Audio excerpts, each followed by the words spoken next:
Hello friends, very very good morning. Welcome to study Niketan. Study Niketan में आज हम करेंगे 28 अप्रैल 2020 के बेस्ट करंट अफेयर। तो आप पूरा वीडियो ध्यान से देखिए। लॉकडाउन 2 चल रहा है, ये भी समाप्त होने वाला है। उम्मीद है आप सब घर पे होंगे, स्वस्थ होंगे। चलिए शुरू करते हैं आज का करंट अफेयर।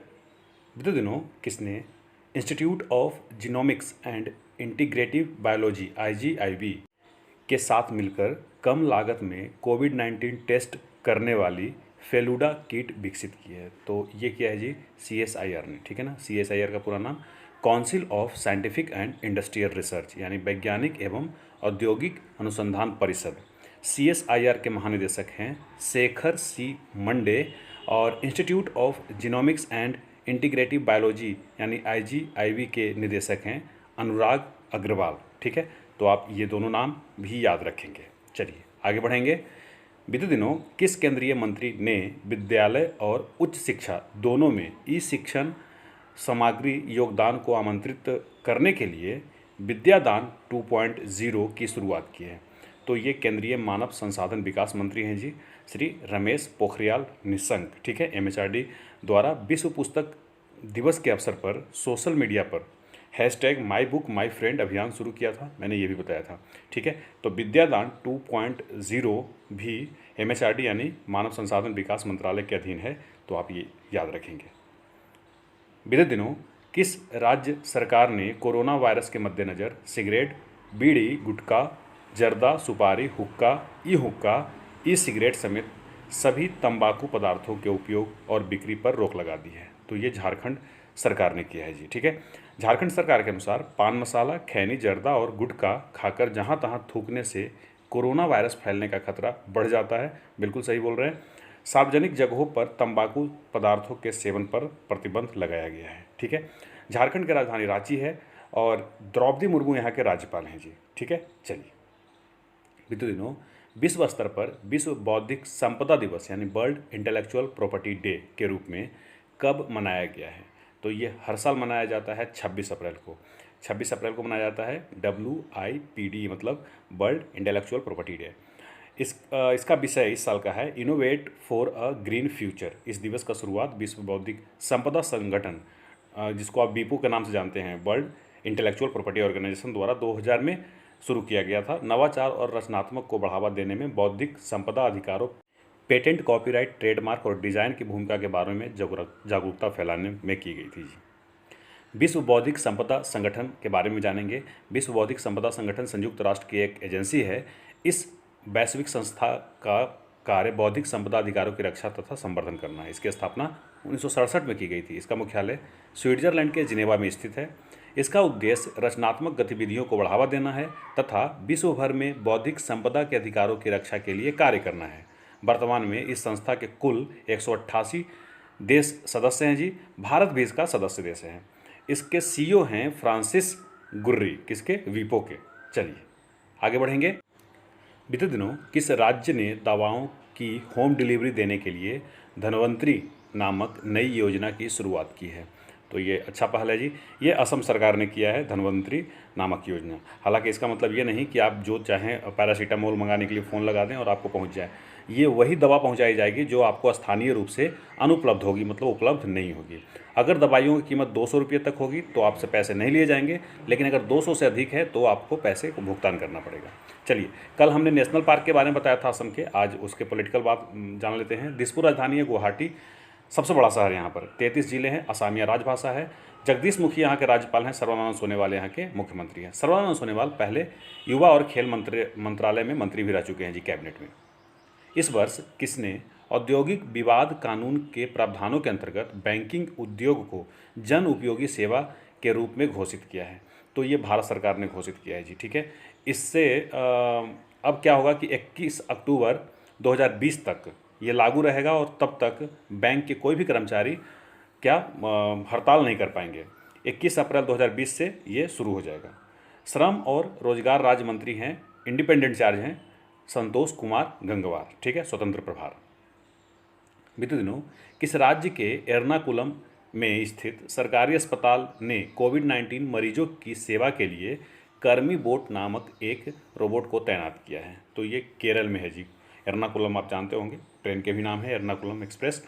इस रोबोट का इस्तेमाल मेडिकल कॉलेज के कोविड-19 आइसोलेशन वार्ड में रखे गए मरीजों की सहायता के लिए किया जाएगा। इसका वजन 25 किलोग्राम है और 1 मीटर प्रति सेकंड के स्पीड से ये चल सकता है।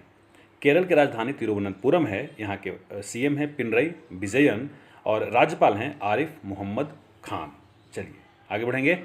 बीते दिनों किस राज्य सरकार ने कोविड-19 महामारी के मद्देनज़र 30 जून 2020 तक सभी जगहों पर लोगों के इकट्ठा होने पर प्रतिबंध लगाने का फैसला किया है? तो ये उत्तर प्रदेश सरकार ने लगाया है जी, ठीक है ना। उत्तर प्रदेश के बारे में तो हम कई दफ़ा बात कर चुके हैं। वहाँ के कुछ नेशनल पार्क और वाइल्ड लाइफ सेंचुरी के बारे में जानते हैं जी। दुधवा नेशनल पार्क है एकमात्र नेशनल पार्क। यहाँ पर नेशनल चंबल सेंचुरी है, पिलभित टाइगर रिजर्व है, नवाबगंज बर्ड सेंचुरी भी है जी, और चंद्रप्रभा वाइल्ड लाइफ सेंचुरी। ये सारे के सारे 5 जो हैं उत्तर प्रदेश में हैं, ठीक है। योगी आदित्यनाथ वहाँ के मुख्यमंत्री हैं। बीते दिनों किस भारतीय संस्था ने एक आर्टिफिशियल इंटेलिजेंस अर्थ संबंधित सर्च इंजन बिलोकना विकसित किया है? बिलोकना का संस्कृत अर्थ होता है जी खोजना, ठीक है ना। तो ये IIITM केरला ने किया है, ठीक है ना। आप देखिए बिल्कुल गूगल की तरह सर्च इंजन है। IIITM का पूरा नाम Indian institute of information technology and management Kerala, और इसकी स्थापना 2000 में की गई थी जी। IIITM केरला के निदेशक हैं साजी गोपीनाथ। बीते दिनों किस देश के पूर्व महिला कप्तान सना मीर ने अंतर्राष्ट्रीय क्रिकेट से संन्यास लेने की घोषणा की है?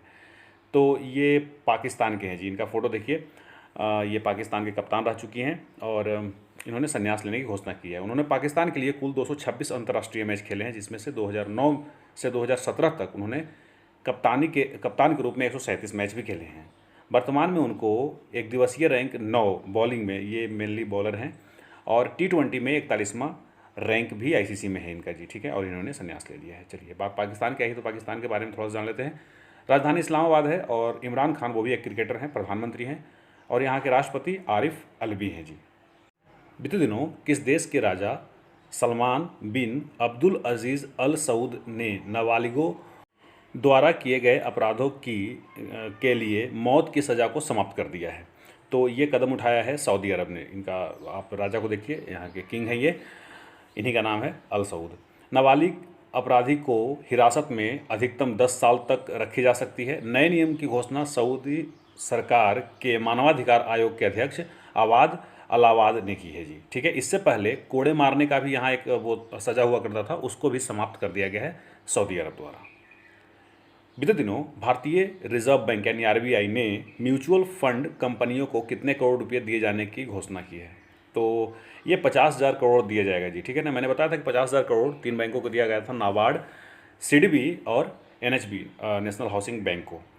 अब 50,000 करोड़ म्यूचुअल फंड कंपनियों को दिया जाएगा। आपको याद होगा पिछले दिनों mutual fund house Franklin Templeton India द्वारा डेट फंड स्कीम बंद कर दी गई थी, ठीक है। इससे थोड़ा हलचल मच गया था, इसलिए ये कदम उठाया गया है RBI द्वारा।